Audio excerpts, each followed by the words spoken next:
चमकते हुए रत्नों को देखकर नील हैरान रह गया और इस अनोखी दुनिया की प्रशंसा करने लगा। बहुत खूब, अत्यंत विलक्षण। सौभाग्य से नील के हाथ में एक आकाश श्रेणी की कुदाल थी। ऐसे में उसके लिए रत्नों पर लिपटी पत्ती की परत को तोड़ना मुश्किल नहीं था। जैसे ही नील ने कुदाल को चलाया, पत्ती पर दरारें दिखाई देने लगी और अलग अलग आकार के कई सारे रत्न नील के हाथों में गिर गए। वैसे तो दैवीय साम्राज्यों में ये रत्न मामूली समझे जाते थे। मध्य क्षेत्र में जरूर इन्हें मूल्यवान रत्नों के रूप में माना जाएगा, लेकिन दैवीय साम्राज्यों में राजकुमार योगेश के स्तर के योद्धा इन रत्नों को लापरवाही से फेंक देते थे। लेकिन नील की ऐसी आदत नहीं थी। उसने एक भी रत्न को फेंकना ठीक नहीं समझा और उन्हें अपने पास रख लिया। अब चूंकि उसने रत्नों को निकाल लिया था, इसलिए अब उसे वापस जाने का विकल्प चुनना चाहिए था। लेकिन वो ऐसे ही कैसे जा सकता था? आखिर वो जगह थी ही इतनी अनोखी कि वो ना तो आसमान को छू रही थी और ना ही जमीन को। तभी अचानक नील ने ऊपर एक योद्धा को रत्न खोदते देखा और फिर हैरान हुआ, क्योंकि अगले ही पल वो योद्धा प्रकाश चक्र में गायब हो गया। इस दृश्य को देखकर नील को बाहर की घटना याद आ गई, जब राजकुमार योगेश और बाकी योद्धा हवा से प्रकट हुए थे और आखिरकार उसे सब समझ में आ गया। जरूर इस विशाल पेड़ के नीचे एक आवागमन सरणी होनी चाहिए जो योद्धाओं की बाहर लौटने में मदद करती है। नील कूदने ही वाला था कि उसकी नजर जड़ों के बीच चमकते कुछ और रत्नों पर पड़ी। इस पेड़ की जड़ें धरती से रत्न खींचकर उन्हें तने से पत्तियों तक भेजती थी, मानो कोई विशाल जीव मंत्र शक्ति के साथ सांस ले रहा हो। अगर मैं सीधे इस शाखा को काट दूं तो? अचानक नील के मन में यह विचार आया और यह विचार आते ही शाखा के पास जाकर उसने अपनी आकाश तलवार निकाल ली। लेकिन तभी एक अदृश्य शक्ति ने उसे झटके से नीचे खींच लिया। उस शक्ति की गति इतनी तेज थी कि नील के पास प्रतिक्रिया करने का भी समय नहीं था। इससे पहले कि वो कुछ समझ भी पाता, वो अपनी तलवार और कुदाल लेकर गोपुरम के बाहर आ चुका था। दरअसल ये सब इतनी तीव्र गति से हुआ कि उसे संभलने का भी मौका नहीं मिला। वहीं कुछ ही दूरी पर खड़ा राजकुमार योगेश उसे मुस्कुराते हुए देख रहा था।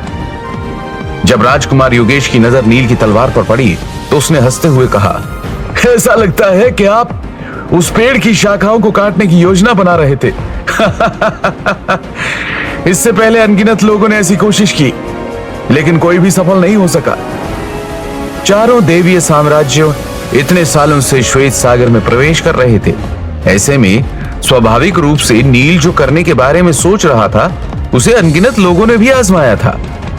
इस अजीबोगरीब पेड़ की जड़ों और तनों को काटना निश्चित रूप से पत्तियों में मौजूद रत्नों को खोदने से कहीं ज्यादा कठिन था।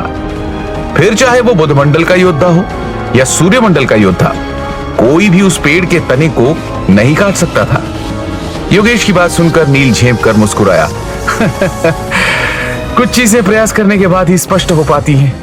खैर, इसके बाद उसने अपनी तलवार भंडारण अंगूठी में वापस रख दी और अपने सामने मौजूद गोपुरम को गहराई से देखने लगा और बोला, अगर मेरा अनुमान सही है तो नीचे वाले दरवाजों से मिलने वाले रत्न सामान्य और ऊंचे दरवाजों से मिलने वाले रत्न कहीं अधिक शक्तिशाली होते होंगे, है ना?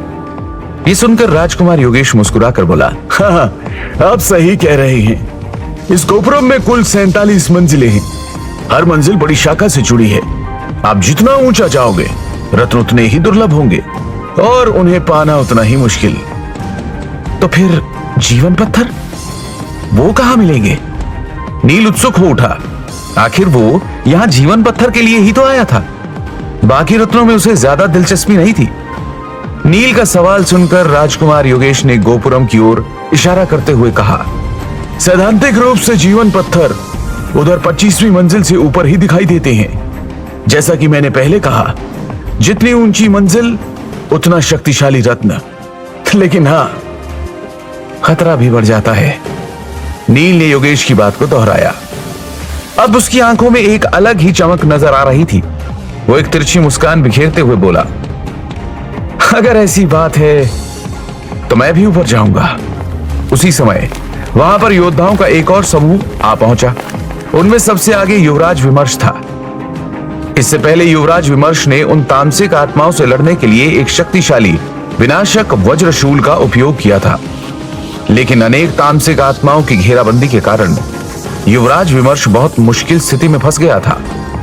खैर, उन योद्धाओं ने वहां आते ही शोर मचाना शुरू कर दिया और वो सब भी गोपुरम पर चढ़ने लगे। उन्होंने तुरंत अपनी कुदालें निकाली और सीधे गोपुरम की 20वीं मंजिल पर बने दरवाजों से अंदर घुस गए। इसके बाद नील भी 25वीं मंजिल तक गिनती करते हुए ऊपर चढ़ने लगा, क्योंकि जीवन पत्थरों की शुरुआत वहीं से होती है।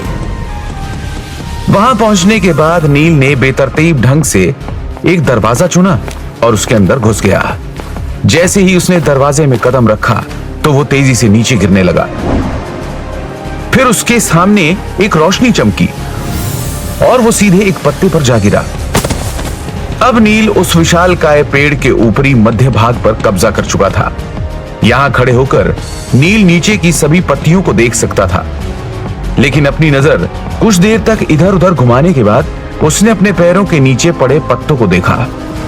वो जीवन पत्थर को ढूंढना चाहता था, एक प्राचीन रत्न जो हरे रंग के अंडे जैसा दिखता था। एक ही नजर में वो देख सकता था कि उस पत्ते में बहुत सारे रत्न लिपटे हैं। इस तरह के रत्नों में एक अजीब शक्ति समाहित थी। कुछ रत्नों में तो नियम की एक हल्की शक्ति भी मौजूद थी। एक ही नजर में नील बता सकता था कि वो रत्न असाधारण थे, लेकिन नील की आंखों में अभी भी निराशा थी। नहीं, इनमें से कोई भी जीवन पत्थर नहीं है। शायद इस निराशा की वजह से ही नील ने उन कीमती रत्नों को भी नजरअंदाज कर दिया। नील ने छलांग लगाई और एक बार फिर तेजी से नीचे गिरने लगा। थोड़ी देर बाद नील फिर से गोपुरम के बाहर दिखाई दिया। इस समय गोपुरम के बाहर अधिक से अधिक योद्धा इकट्ठा हो गए थे, लेकिन उनमें नील को राजकुमार योगेश नहीं दिखा। शायद उसने भी रत्नों की खुदाई शुरू कर दी थी। खैर, अब की बार नील ने 28वीं मंजिल चुनी, लेकिन वहां भी उसके हाथ कुछ नहीं लगा। कुछ ही देर बाद बाहर खड़े योद्धाओं में चर्चा होने लगी। पार्थ सीधा ऊपर जा रहा है, शायद वो कुछ खास ढूंढ रहा है। 30वीं मंजिल से नीचे उसे दिक्कत नहीं होगी, एक अन्य योद्धा ने कहा। तभी उसकी बात पर जवाब देते हुए दूसरा योद्धा बोला, हाँ, उसे 30वीं मंजिल से नीचे कोई समस्या नहीं होनी चाहिए, लेकिन वो उससे ऊपर कैसे जा पाएगा? जिस समय सभी लोग चर्चा कर रहे थे, उस समय नील 28वीं मंजिल के दरवाजे से अंदर प्रवेश कर गया, लेकिन कुछ ही देर में उसकी आकृति एक बार फिर गोपुरम के बाहर दिखाई देने लगी। साथ ही उसके चेहरे पर उदासी के भाव दिखाई दे रहे थे। जाहिर है 28वीं मंजिल पर भी उसे जीवन पत्थर नहीं मिला था। नील का मन अचानक भारी हो गया। सिर्फ एक दो जीवन पत्थरों से काम नहीं चलने वाला था। दिव्यांशी की जान बचाने के लिए उसे कम से कम 1000 जीवन पत्थर चाहिए थे। पर अगर हालात ऐसे ही रहे तो 100-200 जीवन पत्थर जुटाना भी पहाड़ तोड़ने जितना कठिन हो जाएगा। नील ने मुट्ठियां भींच ली। समय कम था और रत्न प्राप्त करना मुश्किल।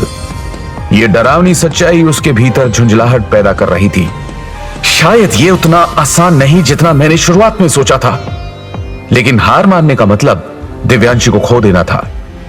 यही सोचकर नील ने गहरी सांस ली और जोश के साथ 29वीं मंजिल पर चढ़ गया।